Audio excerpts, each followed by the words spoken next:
Bom dia, pessoal. Mais uma vez aqui. Hoje nós vamos tratar desse caso aqui, ó. Fazer um breve comentário, como de costume, tá? Sobre esse cidadão aqui. Ele realmente foi preso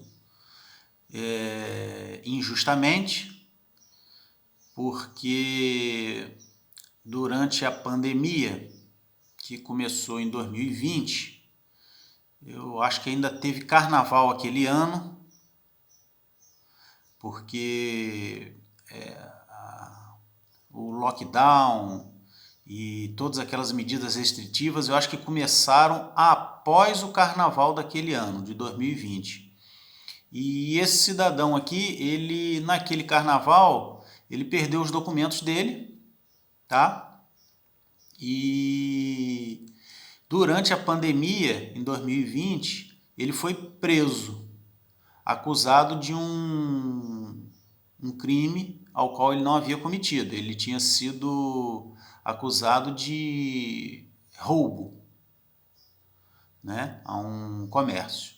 E ele é músico, né, e ele de fato não havia cometido esse crime. Mas só que ele na hora estava sem identificação, então conduziram ele para a delegacia, levaram ele para o presídio, tá? Nessa dança ele ficou 5 dias preso, até esclarecer que não era ele, que ele havia perdido os documentos, enfim, ele ficou 5 dias preso e conseguiu um alvará de soltura, saiu. Isso na época tinha sido objeto de uma reportagem jornalística, e eu me lembro desse caso, que foi mais recente agora, durante a pandemia. Mas o que chamou a atenção agora, dessa vez, foi porque ele foi novamente conduzido para a delegacia pelo mesmo fato. E ele teve que esclarecer novamente que não era ele a pessoa que se tratava nesse mandado de prisão, que constava em aberto. Realmente, a guarnição da polícia coloca o nome e o documento do cidadão no sistema. O sistema acusa que tem um mandado de prisão em aberto. Quer dizer, ele não tem como presumir que o cidadão está falando a verdade, porque se a polícia for prender qualquer pessoa, a pessoa vai dizer que é inocente, né? Então, ele foi conduzido novamente. Segundo ele relata na reportagem aqui, ele já foi abordado várias vezes. Mas ali no Rio de Janeiro, como o caso dele estava bem conhecido e é relativamente recente, o pessoal liberava ele porque já sabia da história dele. Mas dessa vez agora, o pessoal não sabia, não conhecia, enfim, levaram, ele teve que ir para a delegacia, tá? Aí descobriu-se que o mandado de prisão constava em aberto no sistema. Mas só que, olha só, era um mandado de prisão que estava num sistema diferente da Polícia Civil, porque normalmente eles consultam esses mandados em aberto, né, no sistema da Polinter, que ele verifica nacionalmente o cumprimento, né, dessas ordens de prisão. Mas a reportagem está dando conta de que existe um sistema criado pelo CNJ, que é o Conselho Nacional de Justiça, que faz essa coleta também nacional desses dados. Enfim, na condução da delegacia, verificaram que na Polícia Civil aqui do Rio de Janeiro, o mandado de prisão não se encontrava aberto, quer dizer, já não tinha mais um mandado de prisão contra ele. Mas como eles consultaram nesse sistema diferenciado, que é o do CNJ, constava em aberto aquele mandado de prisão. Então, nosso comentário aqui seria o seguinte: Se nós temos um sistema estadual e um sistema nacional de consulta desses dados, um mínimo, para dizer aqui realmente o mínimo, né? Se você dá baixa no sistema estadual, essa baixa tem que ser automática. Eu não posso dar baixa no meu sistema aqui e enviar essa ordem para alguém realizar essa baixa no outro sistema.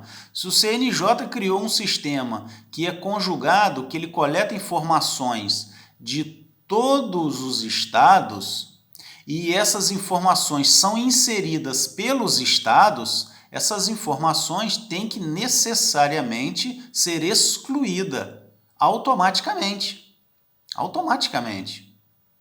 Porque eu não posso ter que clicar em um sistema para dizer assim, não, deseja dar baixa nacionalmente, aí eu clico. Aí se o cidadão esqueceu de clicar na quadradinha, no quadradinho, né, na caixinha do diálogo para dizer, não, dá baixa nacional, sim ou não, quer dizer, a pessoa esquece. Não, se você deletou do sistema nacional, local, automaticamente tinha que ser feita essa baixa nacional. O rapaz está traumatizado, porque ele já fica com medo de sair na rua agora, ele é músico, e resumindo a história, ele conseguiu comprovar, quer dizer, a defesa dele teve que correr atrás disso na época, porque ele tinha um contrato, olha só, ele tinha um contrato que ele fazia apresentações musicais uma vez por semana, aos domingos. Essa padaria contratava os meninos para fazer um som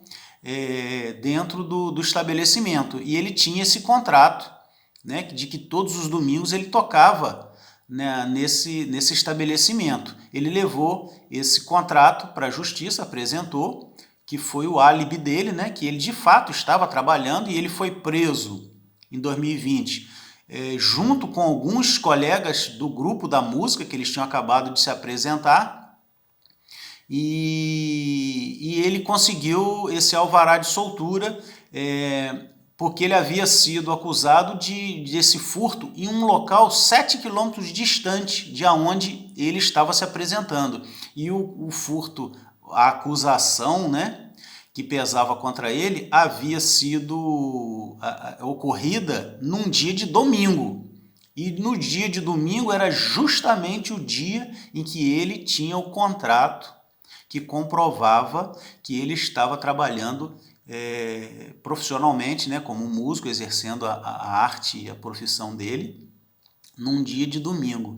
E coube a ele esse ônus, né, de comprovar. E não é raro, tá? Porque a atividade musical ela é muito realizada, comumente realizada de forma clandestina. A pessoa às vezes recebe só um cachê ali contratado, toca num bar, na noite, numa pizzaria, ou eventualmente até mesmo, né, nessa padaria. Eles pagam as pessoas e às vezes pagam aquele cachê e não tem nenhuma comprovação, às vezes nenhum recibo, nada. Mas nesse caso ele tinha esse contrato de apresentação, tá? Mas aí fica o nosso registro aqui agora, porque uma justiça de verdade não pode ter dois sistemas ativos com mandado de prisão para a mesma pessoa, e nesse caso aqui, quer dizer, não era essa pessoa, né? E o advogado dele até sustentou que ele poderia ter sido ocorrida a fraude quando ele perdeu esses documentos dele nesse carnaval. Enfim, nosso comentário de hoje era esse, tá certo, pessoal? Deixar o registro aqui porque ele foi conduzido novamente à delegacia agora, há poucos dias. Essa matéria aqui é do dia 24/8/2022, da semana passada. Tá certo? Vou encerrando por aqui. Até a próxima, Deus quiser. Um abraço.